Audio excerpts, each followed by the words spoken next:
I know you're out there. I can feel you now. I know that you're afraid. You're afraid of us. You're afraid of change. I don't know the future. I didn't come here to tell you how this is going to end. I came here to tell you how it's going to begin. I'm going to hang up this phone, and then I'm going to show these people what you don't want them to see. I'm going to show them a world without you. A world without rules and controls, without borders or boundaries. A world where anything is possible. Where we go from there is a choice I leave to you.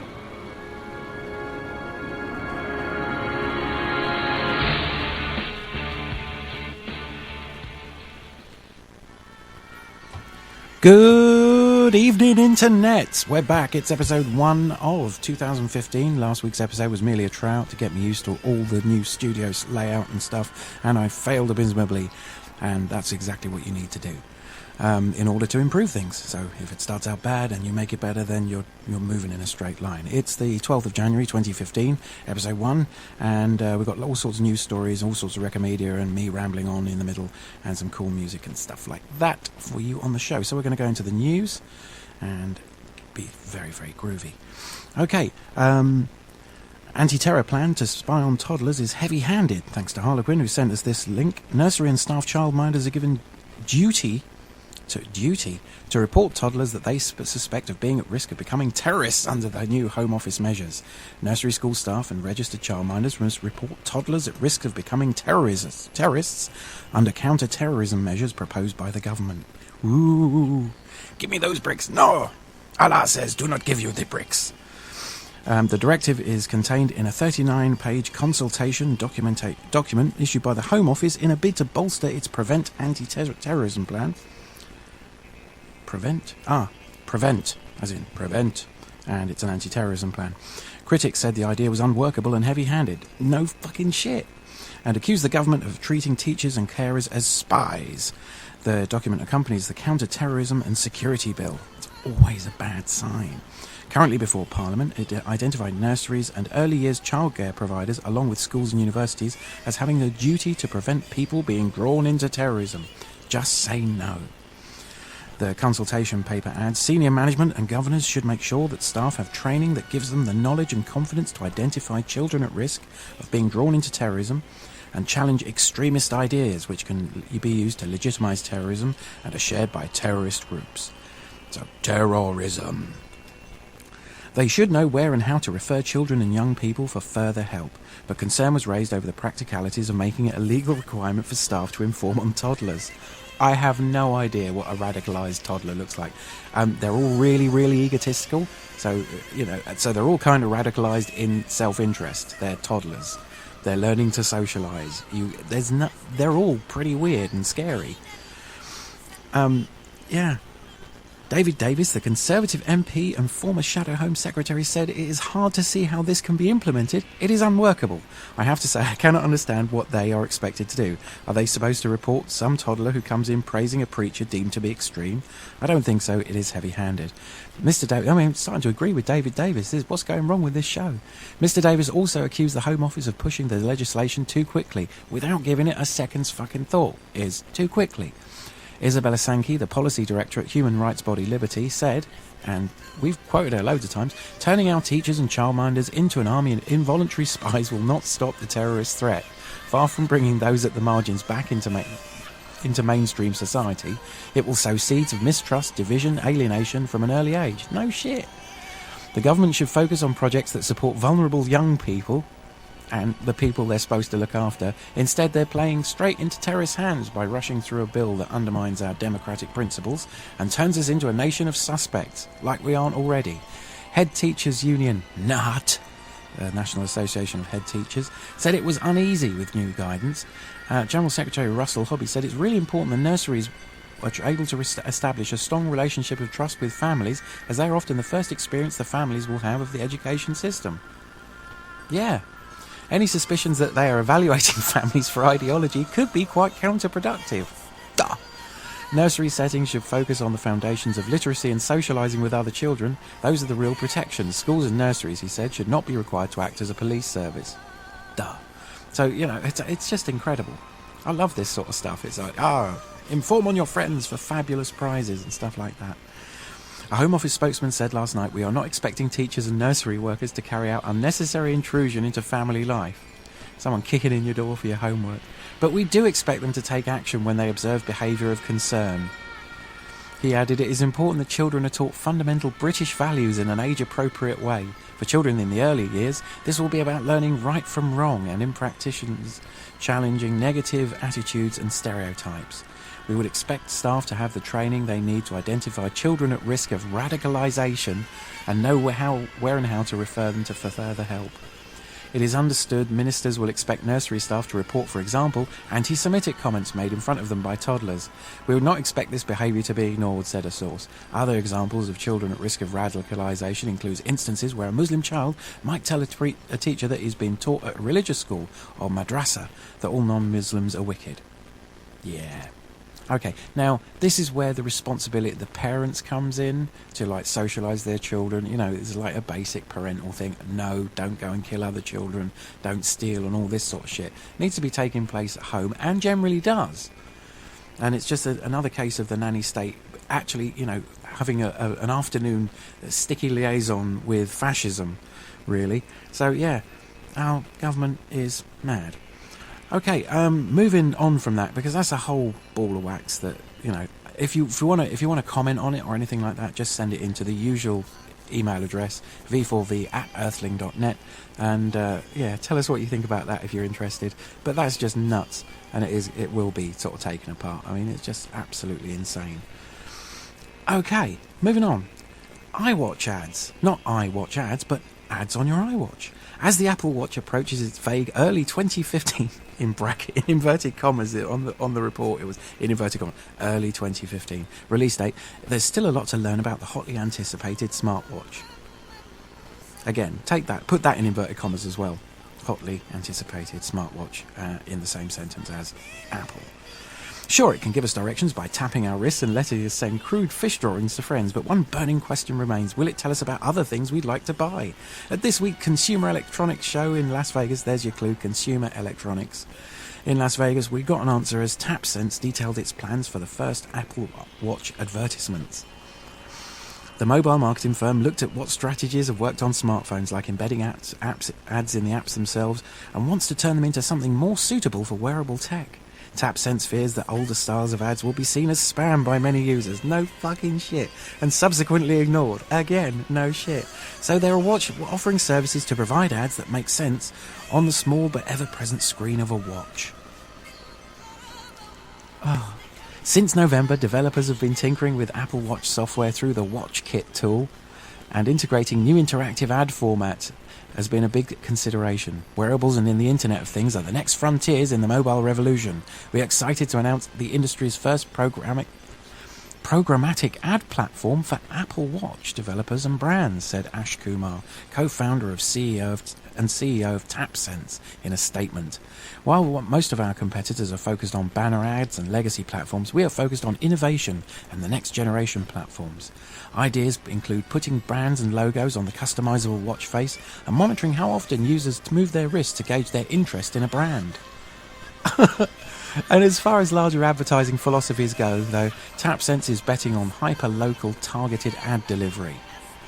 While the Apple Watch itself lacks a GPS, the iPhone to which it must be tethered allows apps to determine the wearer's location, and therefore TapSense can tailor very specific ads for users, like promotions for nearby business or ride-sharing alternatives in response to subway delays.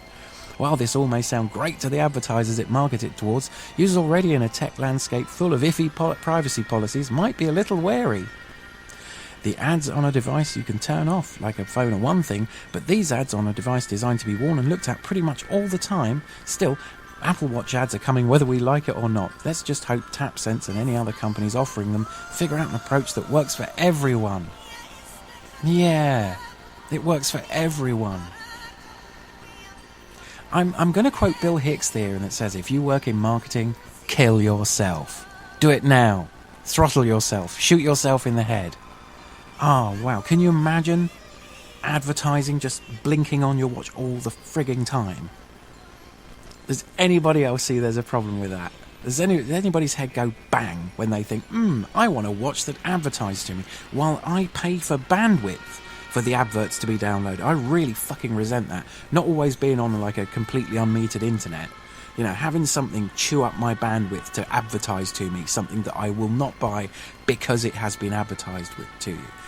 And my golden rule is, if someone needs to advertise it to you, if someone needs to take the time out to make a little movie or create a brand with, psychotropically sort of adjusted colours and images and stuff like that, and needs to tell me that the thing that I'm supposed to need is sexy, or I will feel better, or I will achieve, be a more productive person, or I will get laid, or I will be happier. If somebody has to tell you emotional stuff to do with the thing that you're thinking of buying, it's not something you need. If it was something you need, you just go and fucking buy it. Okay, rant over. Well, that part of the rant over. Okay, moving on. Make your own Pirate Bay. In the new news story, it hasn't been very long, but the Pirate Bay is still dead. Perhaps surprisingly, considering the site's resilience over the years. Shortly after its downfall, competing torrent site IsoHunt created what the team calls a resurrected version of the Pirate Bay as a tribute to the legacy of the popular torrent site. It wasn't quite the Pirate Bay, but people began using it enough, it'd do in a pinch. If you aren't fond of IsoHunt's tribute, though, the team has released a tool that allows you to create your own version of the Pirate Bay, tweaking it to your heart's content. Dubbed Open Bay, the tool makes the source code of IsoHunt's Pirate Bay tribute available, allowing anyone to make their own and release it on their own domain. While you need some coding knowledge to pull off your own Pirate Bay, you won't need to be a total expert, as the IsoHunt tool has a few easy to follow steps and detailed instructions, all wrapped up in a pretty bow. The IsoHunt team states that the shutdown of the Pirate Bay teaches a valuable lesson to torrent community. In order to survive, copies will need to be all over the place, ready to spring into action the moment a big site goes down. With the Open Bay, the IsoHunt team hopes to achieve that goal, putting the ability to create a torrent site into anyone's hands, which is very, very cool, depending on where your standpoint is. The database on offer not only has the Pirate Bay torrents, but listings from IsoHunt and Kick-Ass torrents as well. However, the new copies are not the Pirate Bay, just the listing, as the original torrent descriptions aren't included. Users can't upload or comment either. The Open Bay isn't Pirate Bay, but the IsoHunt team hopes it'll immediately plug up the hole the next time a big site falls. If you decide to host your own copy, keep in mind that the Pirate Bay just got raided by law enforcement for doing that. So yeah, the very idea that you can stop a piece of technology by saying it's bad, or physically taking out one server on the internet, is laughable. And as usual, on the running order, if you download it as the PDF that will be up next to the show that you're listening to, out on archive.org or wherever it gets proliferated to. I have noticed since episode 0 the proliferation is pretty impressive.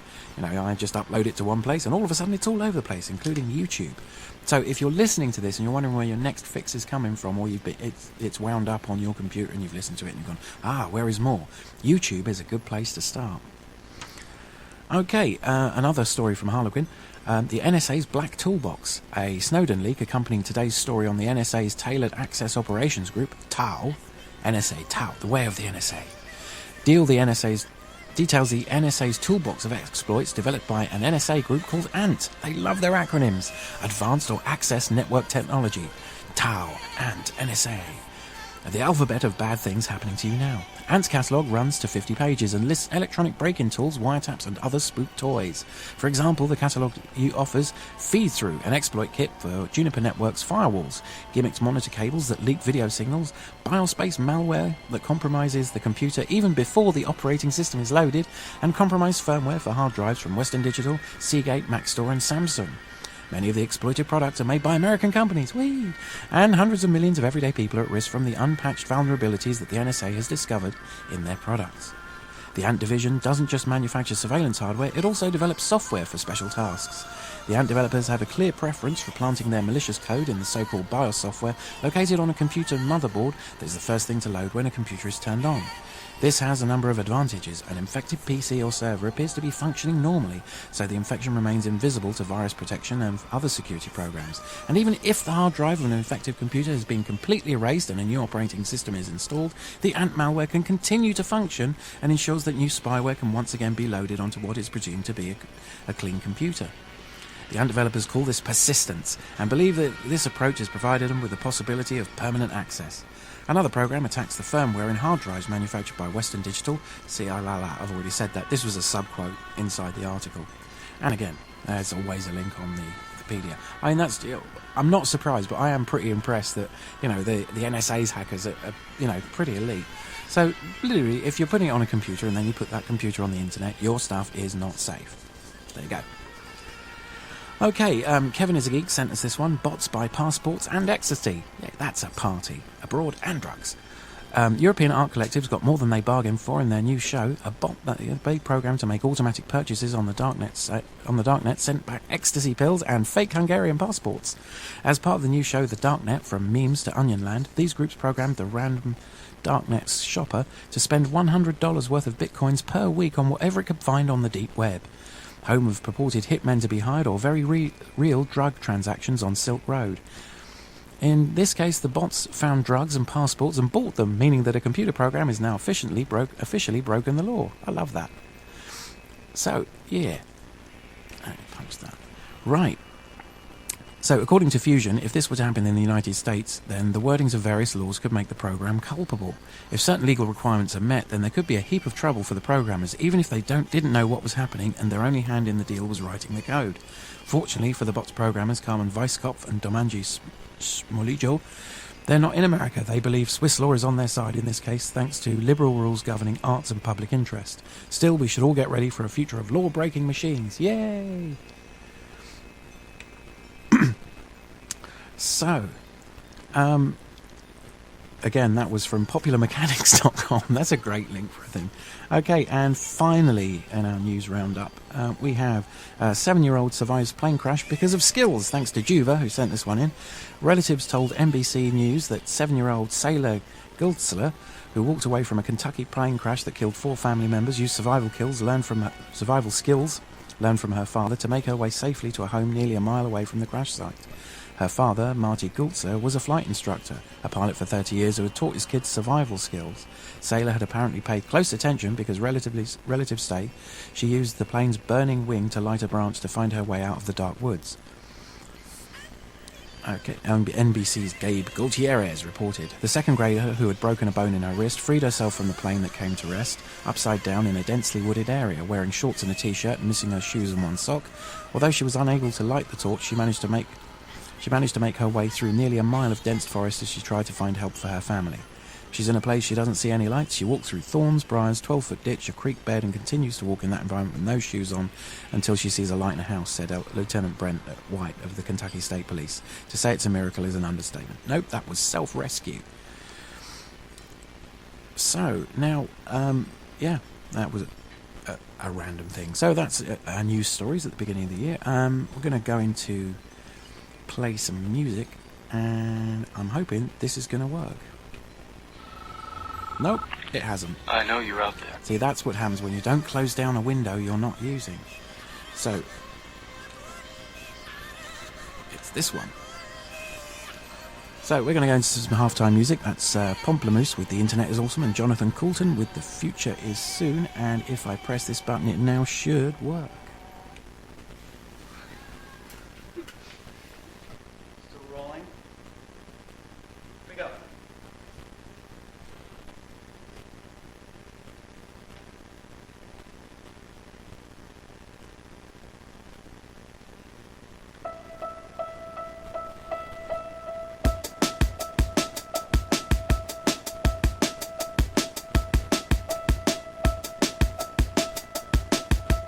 Antiquity, the Middle Ages, the Renaissance, the Industrial Revolution, the Internet.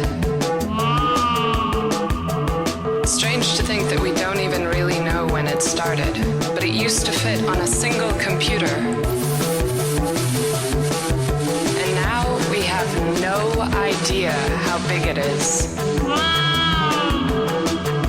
We do know that there are over 4 billion pages live on the internet, almost 1 million apps downloaded every hour, about 250 billion emails sent every day, and that 1 in 6 marriages occurs because the couple met online.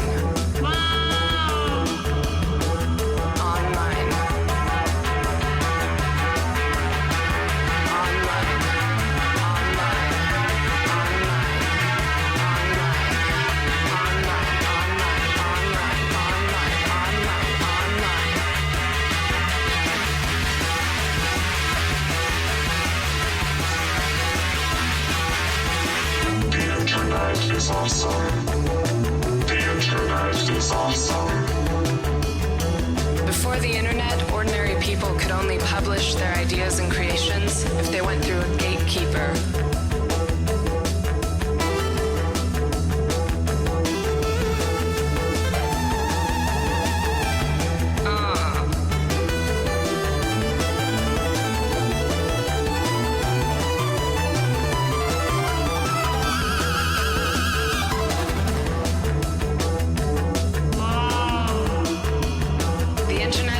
For subcultures to form and expand.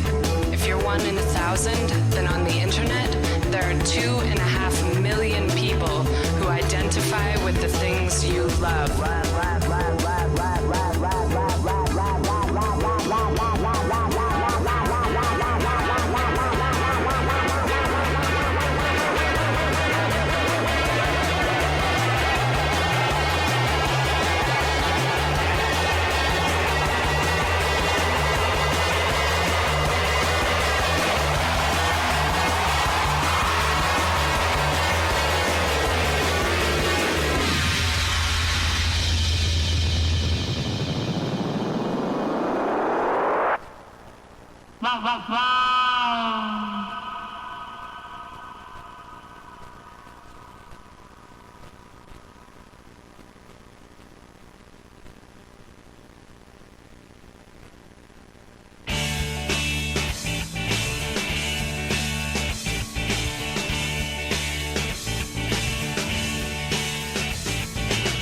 Last week I left a note on Laura's desk. It said, I love you, signed anonymous friend. Turns out she's smarter than I thought she was. She knows I wrote it, now the whole class does too. And I'm all alone during couple skate, when she skates by with some guy on her arm. But I know that I'll forget the look of pity in her face when I'm living in my solar dome on a platform in space. 'Cause it's gonna be the future soon. I won't always be this way, when the things that make me weak and strange get engineered away. It's gonna be the future soon. Never seen it quite so clear. When my heart is breaking, I can close my eyes. It's already here.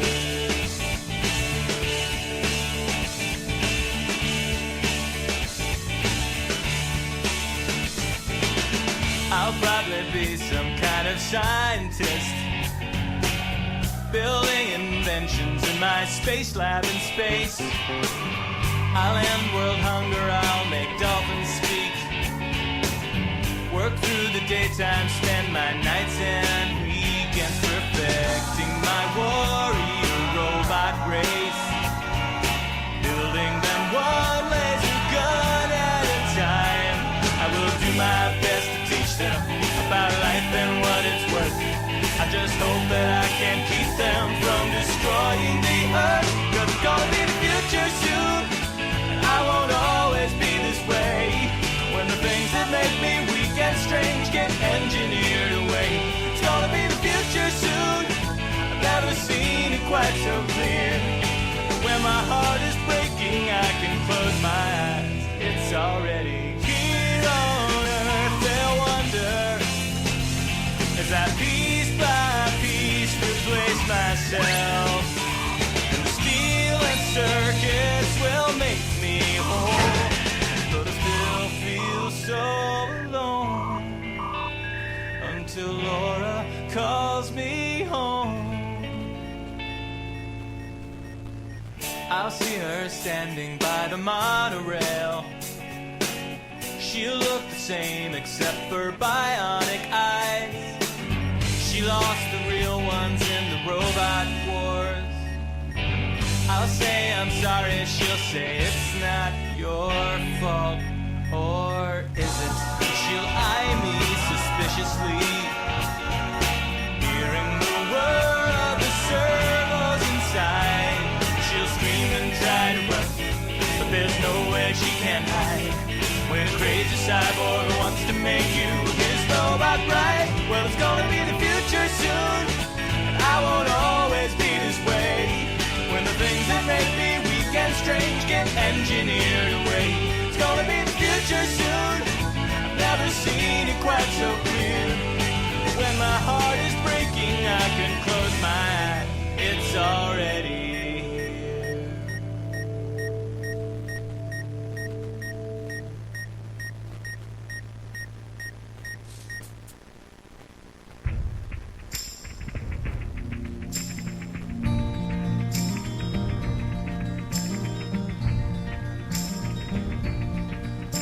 When I was a young boy, I'd follow the path down past.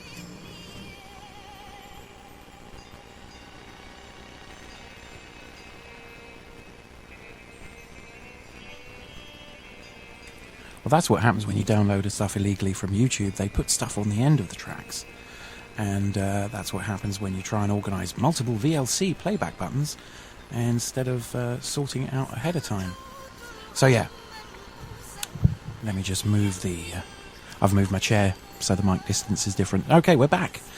So that was previously It's Going to Be the Future Soon by Jonathan Coulton, who is famous for writing I'm Still Alive and being just an all-round good musician.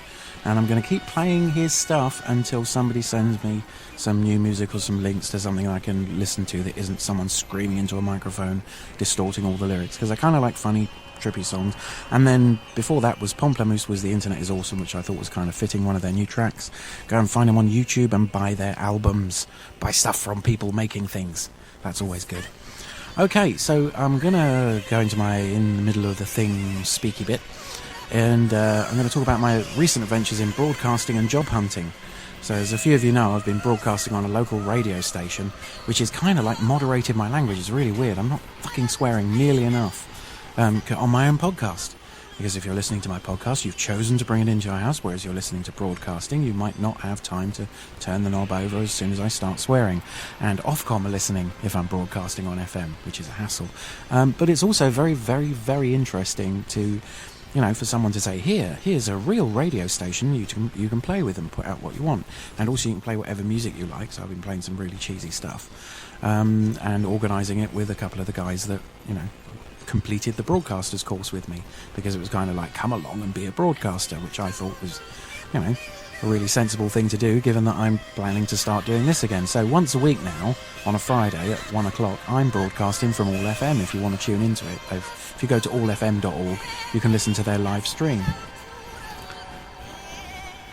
So we spent about, I don't know, 30 hours doing promo stuff and training interviews and creating little snippets to be broadcast, and it was really cool. It was a lot of fun. But in the weird thing about, if you do anything that requires actual work that's creative, day one you've got like 12 people, and as the weeks go on you get less and less people. So by the time we finished, there were like 7 of us, and people just keep dropping out because it appears to be more work.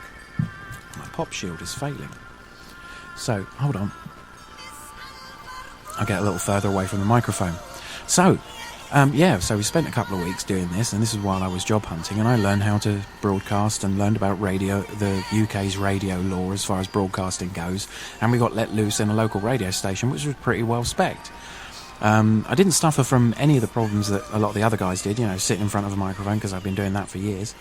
And so I now get to broadcast once for an hour every Friday, and sort of put together a show. And it takes we arrange all the tracks that we want to get, and ideally you put them in the right format, you put them on the playback system, and then you run it and you blah in between. So unfortunately this Friday, Gremlins struck, and the day before it was due to be decommissioned, the server that was handling all the music playback, where you load all your stuff onto this server, and from a database you pull it all down, put it in a little list for your show, and it automatically plays it back as you think. So it's kind of handy. You can do it manually, but it's pretty well automated once you've selected the tracks. And the server fell over. It just crashed on us. So the last 15 minutes of our show was us, you know, just laughing and joking and playing stuff off the CD player, which still worked. So it's kind of like things go wrong in broadcasting. I mean, I made a little bit of a hash and the odd error in sorting out today's show, but It's kind of like interesting that you can fail on air on live broadcast just as easily. And the station manager was really apologetic. We thought we'd broken it, but we hadn't. It had just fallen over while it was just trying to do too much at once, and the whole hard drive crashed. So All FM is currently not broadcasting because they haven't fixed it yet. So ours was the last show for like 3 days. It was like Friday lunchtime, and everything fell over and died. So that was pretty cool. So yeah, and we got to learn how community radio works and what laws govern it, and did little snippets and stuff. And if you go into the if you are sufficiently interested, I shall put some links together to the shows I have done, and we'll see if we can put some linkage across. If anybody out there is interested to listen to me blaring on the radio and playing tunes and stuff like that. The only problem is you can't really technically download it and hold on to it. It's not an archivable thing. You can only play it in stream format because it's got legally speaking, because it's got playback tracks. So I've been having fun doing that, and the guys I'm recording with, we've got 2 other guys, so hi Miles, hi John, that record at the same time, pick out their set of tracks, and we're covering movie soundtracks mostly. And it's proved to be a lot of fun, and I thoroughly recommend, if you've got a local radio station to you that says, come along and learn how to be a broadcaster, go do it, because it's a blast, and you never know, you could end up on a show. There is an anarchist show already on the local radio station, which is pretty cool, but I haven't managed to sort of wangle my way onto that show and help out with that yet. But watch this space, I'll keep you updated. And the other thing I've been doing is job hunting, and that kind of has been driving me batty in the last few months. It's been a fucking trial. I've got like a reasonably high IQ. I'm reasonably competent at doing pretty much anything I decide to do, and I'm finding it a nightmare to find a job. But the real kickers are, a couple of weeks ago, I did a shotgun approach to job searching, and literally applied for everything that I could feasibly do, and got like a few interesting replies and stuff like that. But 2 of them were very, very similar. And they said, oh, come along for an orientation meeting and blah, blah, blah. And, and they were customer service jobs. But when I got there, they weren't customer service jobs at all. Now, fortunately, this is where preparation comes into it. I had Googled the relevant companies, and they appeared to be direct marketing companies. Further Googlage revealed that lots of people had a bad experience trying to be employed by these companies because it was advocating field sales, which is essentially going door to door, or being out trying to sell shit to people, which I didn't want to do, and it's got nothing to do with customer services. The thing also, the really ranty anti these companies thing said basically, have a look at the offices and see how much stuff is actually bolted down. See how much stuff they actually own in these leased offices. And I went in there, and all it was like essentially picnic tables with loads of laptops on them. Nothing else built into the whole structure of the company. If you go into a normal company, their stuff is all over. People have got crap on their desks. People have personalised their workspace. But not in this case. It was all like in 5 minutes you could empty out their office and all the relevant information, and this company could close down. So I was really suspicious. And essentially what happens is that what they do is they eyeball an opportunity to collect money or to sell things to people. Now, this can be a government grant for someone's, sort of insulation in someone's home, or government grant for double glazing or a new boiler or whatever, and they'll sort of sell the customer details to a company that fits this and arrange for them to come round. So you can bet your bottom dollar that, say the government grant's $2,000, if they can get away with claiming the whole of the grant by doing only a couple of £100's work, then it's worth it to the maintenance company that comes around and does it. And the other guys were collecting for various charities and guaranteeing the charity's income and paying like quite a lot of money for every inverted commas sale of like a charity subscription, where you pay a certain amount of your salary every month to the charity. Now, they pay the guys that sell them about 60, 70 quid. So they must be actually shifting way more of that money. If you say, because apparently charities sort of see each new person as worth about £3,000 in marketing. So they must be giving the marketing company, and all these little companies that are doing this, and there were quite a lot of them, are all actually handled by one umbrella corporation that then sells the rights to little subsequent companies to collect in certain areas. So it's like really, really bad.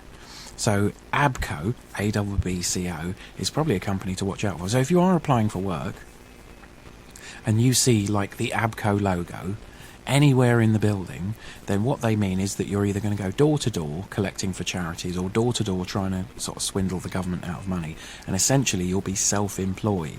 They do not employ you, they do not pay you an hourly rate, they pay you commission, so it's 100% commission, field sales, self-employed, so they're not even going to look after your tax or anything. So keep an eye out for that if you are looking for jobs. ABCO used to be an Australian company, and to be honest, I backed right out of there. I went along to a second interview. I did tape the initial presentation because I thought it might turn out interesting. They didn't really implicate themselves, but it was fairly obvious that if they say they're going to generate £50 million a year for a charity, and this is a lot of them, in the street or door to door, then what's going to happen is that they're going to be taking a massive chunk of money on top of that 50 million. So it's down to whether you see that's a good thing that the charities make money, but the marketing company is getting an awfully big chunk of any money that's being given when you sign up for one of these, sort of pay some of your salary to a charity, which is really divisive because you can't really go after them all that easily. I did sort of like, pass on the details of this, and I was absolutely astonished. And the other thing that I had a complete problem with is I went along to a catering recruitment company open day, had to fill in another bloody long form of all the details that were on my CV that I sent them in order to apply for it. So you end up copying out the details from your CV again. It was minimum wage and all sorts of downsides, like you provided your own uniform, made your own way there and back, and had to put up with any amount of shit. And then I didn't get the job. I mean, I really was in a room full of massive no-hopers, and I haven't trusted myself to reply to the email that I got saying I didn't get taken on in that tranche of employment, so I won't be going back there either. So yeah, I'm having a massive failure of faith with the employment market, and I'm a really friendly person. I was just astonished that in a room full of complete no-hopers, I was deemed to be sort of like not good enough to work for minimum wage, sort of taking stuff and doing silver service and stuff. Oh, it was really aggravating making, and this is my therapy. Okay, and I thought I'd try and put a few ideas out there. I've been paying a lot of attention to the sort of things Russell Brand in the UK has been saying about politics, and basically that everything's broken. And whilst I'm not a huge fan of the way he's deported himself up until this point, and I thought he was pretty irrelevant until I saw him on the Jeremy Paxman show about a year ago when he just basically said there is going to be a revolution, mark my words, which really gets my attention. I was really thinking about how you might bring about that revolution in a sort of bloodless coup way. So I started doing a little bit of research, and I found out a couple of things, and it didn't take long to Google it. I mean, when I say research, it makes it sound like I was slaving over a red-hot computer for weeks and weeks. But I found out that MPs have just managed to vote in the UK, have just managed to vote themselves an 11% pay rise at a time when all the other public sector workers have been lucky to get 1%, which is essentially a pay cut with inflation. And they've just voted themselves up to £74,000 a year plus expenses. And bearing in mind these expenses include having a second home, employing staff and shit. So they're on a massive whack of cash. So £74,000 a year, bear that in mind. That sounds like a good job. Sit around and argue for a living and basically, for the most part, fuck shit up. And the other thing I found out is that in order to get elected, you have to literally be a UK citizen, or a citizen, I think this follows through in most democratic countries, a UK citizen, and you've not been bankrupt, and all you have to do is, in the UK anyway, is find 500 quid as a deposit. Now, given that there are 659 parliamentary seats in the UK, so in order to basically have a stab at another government, it doesn't take millions and millions of dollars or pounds. It takes, £338,000 would pay for the deposit for one person to stand in every electoral seat in the UK, and that's the price of the average London flat. So if there are any millionaires listening out there and you feel like having a stab at taking over the UK government, and I think all you'd have to do is put some reasonable people, just find one reasonable person in each area of the country who will say, yeah, I fancy a £74,000 a year job for 4 years, I'll do that, I'm up for that shit. And, just sort of have one thing in common. And the one thing in common I'd really like to see in the UK government is the option to have none of the above on a ballot paper. And if none of the above is the winning ballot, all the parties have to field a new candidate and have another crack at election. And I think that would really change the way politics works. And it's been tried, and the government has actually gone so far as to ban any party being formed under the name None of the Above as their central ticket. But I think if you had the option to say none of you, that would be a really powerful tool in the hands of the people. And I think you only have to get like 1,000 people vote for you to get your deposit back. So if you just went on local radio and local TV and said, yeah, I'm your local candidate for complete independence from political parties, and then we just get like 650 people in Parliament and go, right, let's tackle some really good stuff. Let's not, just a party that said we're not going to take money either from massive unions who are block voting or huge mega corporations that are basically giving you money so they don't have to pay tax, and just tax large corporations, deal with the homeless problem, actually make sure that your country is sort of stable as far as food security and stuff like that goes, and generally promote renewable energy and stuff like that, and just wean your whole country off a really destructive path. And if you could get it done in one country like the UK, it would be really easy to replicate, and you could really help people out. So the idea of a union of humans, so you actually had us all like, well, we're going to do good shit, we're going to make sure little old ladies don't freeze to death, and we're going to try and sort out the education system, and we're just going to leave the country in a slightly better way than we found it, and not be bought off by huge corporations or have to do things that the unions want us to do, which generally means doing stuff that huge corporations want, and actually put all of the power back into humans' hands. Just have people standing not for parties for a bit. Just like, that's Fred Bloggs, he wants to make education like a bit of a target. We'll vote for him instead of some pillock with a haircut from Eton. So that was one of my ideas. So the idea of forming a union of humans, which is free to join. You don't actually join or give your details or anything like that. You just sort of when it comes time to pay for your local parliamentary deposit for someone to stand on your behalf that's just going to be a decent human being, you just vote for them, and you put a couple of quid in the bucket so that that person can raise their £500 electoral deposit, and then at least you're doing something. So if you know someone in your area that likes the idea of the none of the above system and thinks that they could do a really good job and fancies a £74,000 a year plus expenses job, then all you got to do is have a whip round and raise 500 quid. Sounds like a really good idea. So shall we get on it or what? And now I've got to come down from sort of high ideals and things, and I had the idea of a virtual film festival. If we put together a series of YouTube videos of the best short movies that have been independently produced. I kind of fancy doing that, but I've realised that I've mentioned the wrong thing first. So scratch the virtual film festival, we'll talk about that another time. I want a union of humans. So, your Fight Club homework, if you want to do it, is to sort of actually discuss it with people and say, how many people could we get together? I mean, it would be a bit like crowdsourcing or crowdfunding a whole new government, but the only thing you have to actually raise is about £330,000 countrywide. That just sounds brilliant. So, ideas on a postcard, please, to v4v@earthling.net, or pool around in the IRC.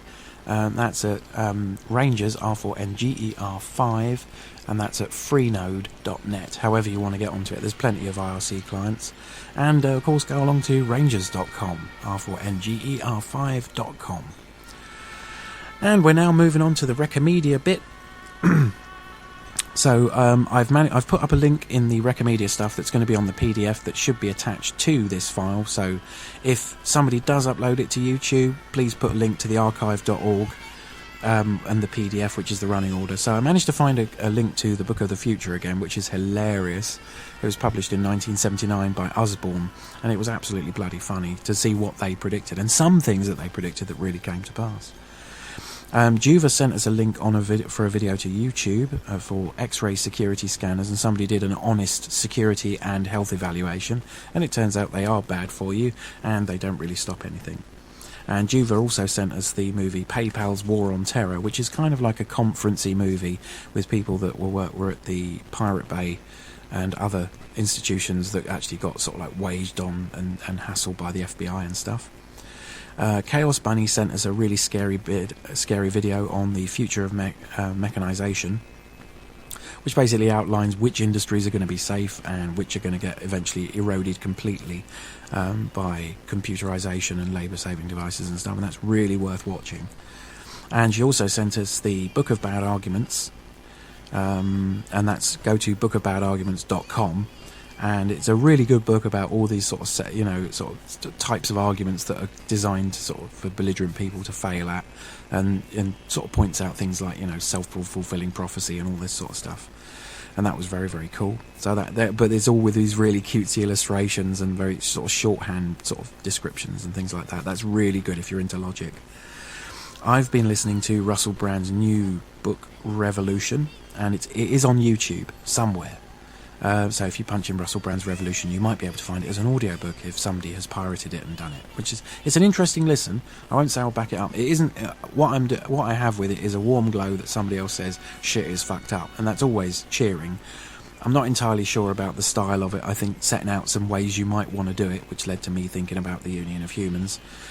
So it sparks argument and comment, and it's probably I would say I've listened to all of it. It is worth a listen. But he did a really good book tour video, and that's definitely on YouTube. It's about an hour and a half long, but it is pretty interesting. Harlequin sent us a print your own apocalypse poster, which is very, very, very, very cool. So that's worth going and grabbing. Again, these are all going to be on the PDF. And got a really interesting article from him as well about land ownership in the UK. So that's well worth going. That was in the New Statesman. And that gives you the really scary statistics on who owns what land in the UK. Iron Angel listed in the IRC and was okay for it to be in the show, a collection of home forge instructions. Another article on how to sort of have a power nap from Harlequin. That was very, very cool. And this link is 5 tips for being an ally to any minority group. And it is a really useful, it's the most useful thing I think I've ever heard about backing up someone that is in a minority and doing it right, in the way that sort of say men can sort of help out the ideas of feminism, or you could help out people that were in a racial or a religious minority without sounding like an idiot. And it is, I'd say, if you were ever at a convention where you're talking about a minority or a particular sort of gender or sexual orientation or anything like that, this is the thing to watch before you open your gob. This is the most helpful thing I've ever seen. It's 3 minutes of your life and it's well worth listening to. And I like it so much. The audio from this video is going to be at the end of the show. So sorry about that if you're not all that interested, but it is really common sense advice, and I think it's really helpful, especially after I was a little confused about some massive levels of gender stereotyping at the Nine Worlds Convention earlier last year. How to stand for an election is the government's own This Is How You Get Elected in the UK webpage, which I went and found, so that's in there. And Halo Nightfall is, I would say, was definitely Recomedia. It's essentially a Halo movie. I love Halo, and it's on YouTube. It's about 90 minutes long, and it was pretty damn good. It was really nice looking, and they could have marketed it. If it hadn't been about a video game, you'd have probably found that it was a major motion picture or something, which led me to look for other short science fiction movies, and there are bloody hundreds. So we'll talk about the film festival next week or whatever, but if you can think about a good way of displaying links to loads and loads of YouTube videos, because there's some cracking stuff out there, and a lot of it has been way better than some of the movies that have come out. So yeah, that was a mixed bag, wasn't it? So we're going to actually play out with Sarah Donner's Nikola Tesla Dude track, which is really, really funny. The video is brilliant, and the video was done by the people at the Oatmeal, and that if you haven't seen it, like I hadn't until recently, go and check it out. It is really funny. It's sort of kind of like a more rounded non-stick figure XKCD, sort of same sort of like aggravating problems that you hit when you're a bit of a nerd. Yeah, so go and check out the Oatmeal. The song's really funny, and after that, like I said, there is the 5 tips for being an ally, which is just really helpful and sort of helps out people when you're trying to sort of be cool around people that consider themselves in a minority and don't have all the privilege and stuff like that. So yeah, all worth listening to. So I'm going to play out with that. Thank you very much for listening. That should take us up to more or less an hour, so hopefully we'll record for longer next week. This has been V signing off with your Rangers Radio 12th of January 2015. Okay, so I'm going to try and get this right now. Still going now. Fingers crossed, everybody.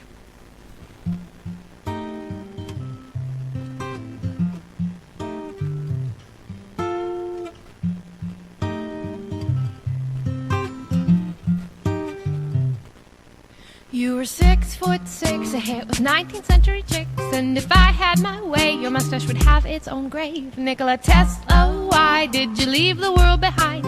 Your genius, I say, can never be repaid except by digging up your vertebrae and firing it into outer space. Mr. Tesla, dude, I'd hug you in the nude. Nikola Tesla, sir, you make my hoo-ha purr. But Mr. Edison, douche, I'd punch you in the pooch.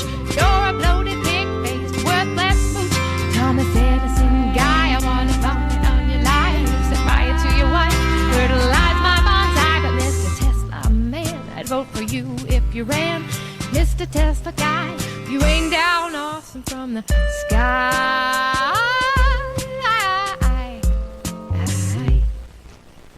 Lazy as electrons only go one way. With Edison, the douche's direct current buffet. But we got bitches to the left, but we got bitches to the right. With alternating current, Tesla parties out of sight. Mr. Tesla, hey, I wanna make your day. I'd run house a bear or two, or be a favorite champ for you. Nikola Tesla guy, I just wanna buy you a kitten that shoots fireballs and spin with your lightning bolts. If you asked me to, I took a koala stew and endangered species barbecue. But Mr. Tesla, I love you. But Mr. Tesla, man, I'd vote for you if you ran. Mr. Tesla guy, you rain down awesome from the sky.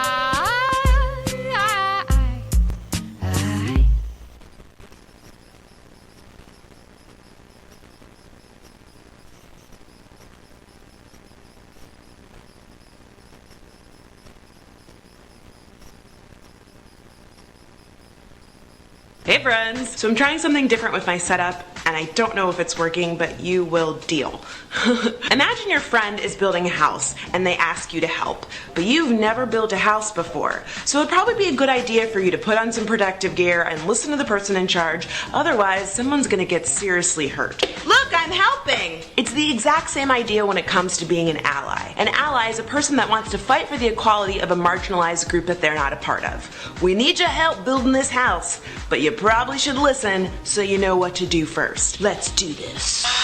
So here are my 5 tips for being a good ally. Understand your privilege. Now, a lot of people get hung up on the word privilege, so let me break it down for you nice and easy. Privilege does not mean that you are rich, that you've had an easy life, that everything's been handed to you and you've never had to struggle or work hard. All it means is that there are some things in life that you will not experience or ever have to think about just because of who you are. It's kind of like those horses that have those blinders on. They can see just fine. There's just a whole bunch of stuff on the side that they don't even know exists. So for example, there are currently 29 states where you can legally be fired for being gay, and there are 34 states where you can legally be fired for being trans. Now, as a straight cis woman, those are things that I don't have to ever think about if I don't want to. I'm not going to be fired because I'm straight, and I'm not going to be fired because I'm cis. So it makes sense that before I can fight for the rights of others, I have to understand what rights I have and others don't. That's privilege.